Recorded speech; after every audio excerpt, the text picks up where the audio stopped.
Alhamdulillah nih kita sudah berjumpa dengan Pak Kuwu Desa Kepompongan, dengan Pak Kuwu siapa Pak? Pak Wawan Setiawan. Pak Kuwu Wawan Setiawan, dan ini dengan Pak Ulis. Ya Pak.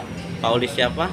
Saya Saifuddin Pak. Pak Ulis Saifuddin. Alhamdulillah, terima kasih sih Pak untuk sambutannya. Ya, Dan untuk saat ini saya mau minta berbagi ilmunya mengenai sekilas mengenai Desa Kepompongan ini bagaimana. Pak Kuwu apa Pak Ulis yang mau menjelaskan? Perlu kami sampaikan bahwa Desa Kepompongan itu berada di Kecamatan Talun, Kabupaten Cirebon. Luas Desa Kepompongan itu kurang lebih 133 hektar Ya. dengan 4 dusun, dan alhamdulillah kami perbatasan dengan kota, yaitu batas kota, sehingga memang kelihatannya sudah maju. Desa Kepompongan dan menjadi desa mandiri sudah ditetapkan. Adapun sejarah yang kami sampaikan bahwa Desa Kepompongan itu awal muawalnya diperkirakan pada tahun 1898, yang dimana dinamakan Ki Gede Pandersan atau Ki Gede Kepompongan. Nah itu Ki Gede Kepompongan itu Ki Gede Pandersan. ya sama saja. Ya. Nah itu termasuk babat kepompongannya di situ. Nah, adapun nama Kepompongan diambil pada saat itu ada cerita masalah beduk. Nah, pada zaman dahulu itu beduk itu mulai awal muawalnya dari Megu, Desa Megu. Nah itu singgah di Kepompongan, namun tidak berhenti. Nah sehingga desanya dinamakan Desa Kepompongan karena melompong. Itu singgah dengan cara apa Pak dari Megu ke Kepompongan itu? Ya istilahnya karena zaman dulu ya, Ya. masih bersifat mistik Mistis, ininya. ya. Jadi beduk itu terbang. Konon katanya beduk itu terbang ya, dari terbang Megu dari ke Megu Desa Kepompongan. Iya. Nah, dari ke Desa Kepompongan dikira mau singgah, ternyata hanya lewat saja, akhirnya melompong. Lompong. Kepompongan, singgah Comberan.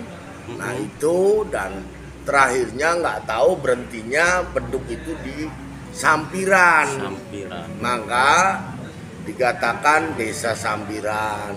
Sampiran itu seampiran negernya Pak Kuwu. Ampiran. Nah itu makanya Desa Kepompongan itu ya banyak petilasannya, baik dari petilasan baku Sangkan, Iya. baku Cirebon, yaitu namanya Sumur Wasiat, Sumur Wasiat. di mana ada sumur keramat yang airnya tidak habis-habis. Iya. Dan digunakan oleh masyarakat zaman dahulu untuk nyuci, untuk mandi, dan di musim kemarau pun tidak akan habis-habis. Oke. Karena sumbernya juga baik dan airnya itu bisa diminum langsung oleh masyarakat.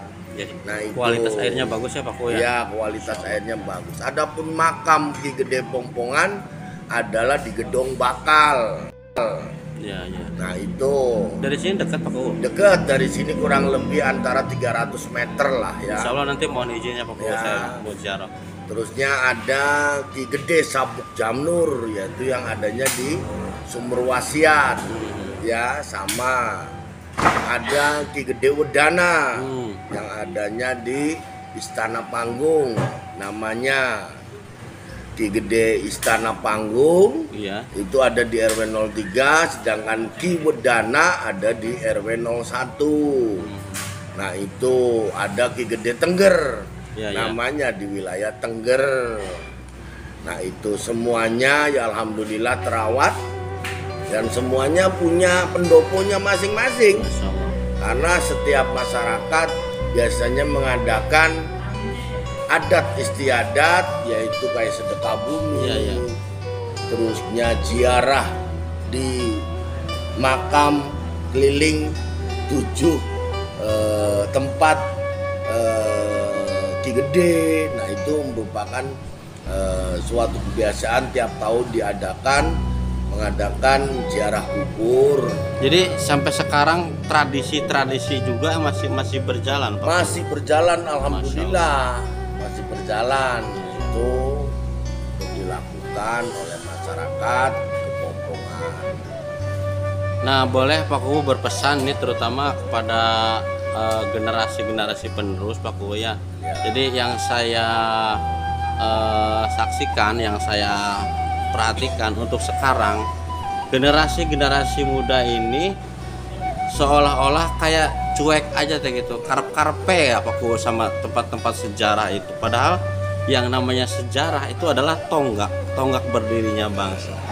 Jadi mohon kepada Pak Kuwu, anak-anak muda terutama buat generasi-generasi penerus, khususnya buat generasi-generasi Cirebon, mohon pesannya bagaimana menurut Pak Kuwu? Nah, pesan saya bukan anak muda itu acuh atau masa bodoh, namun tugas kita bersama, baik sesepuh, baik para kiai, baik ulama, baik yang lainnya, ini tanggung jawab kita bersama, termasuk desa.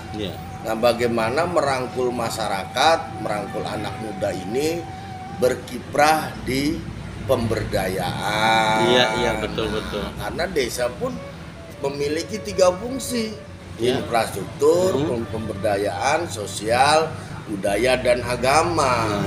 Nah, kalau itu diterapkan dan dianggarkan, ya mudah-mudahan anak muda diikut sertakan, mereka pun aktif untuk ikut serta dalam pelaksanaan kegiatan ritual atau kegiatan yang lain. Saya rasa itu. Jadi tergantung pemimpinnya juga. Betul Pak Kuwu. Untuk melaksanakannya semua.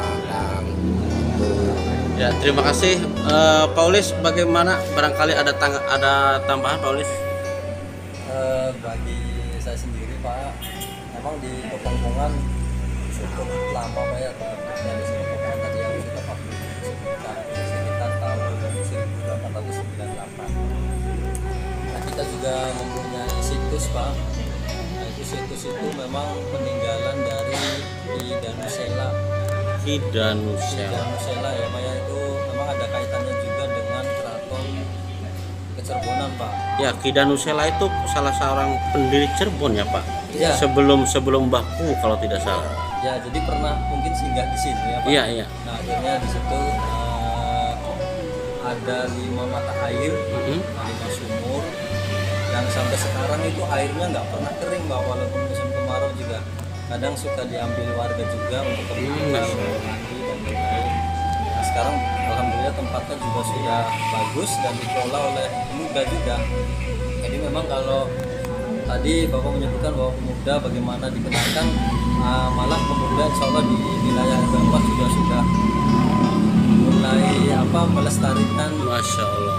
Jadi ikut kerjasama melestarikan.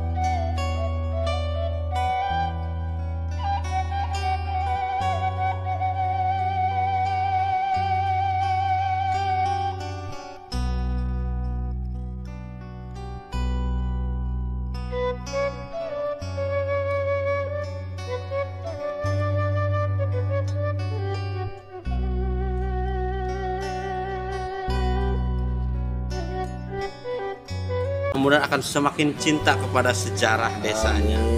Ya, jadi betul kata pepatah orang tua dulu, seperti orang Betawi bilang, tak kenal maka tak sayang. Bagaimana kita mencintai sejarah kita, mencintai negeri kita kalau kita tidak mengenal sejarah? Bukan begitu Pak Kuwu ya? Iya. Matur nuwun Pak Kuwu nggih. Assalamualaikum. Kami.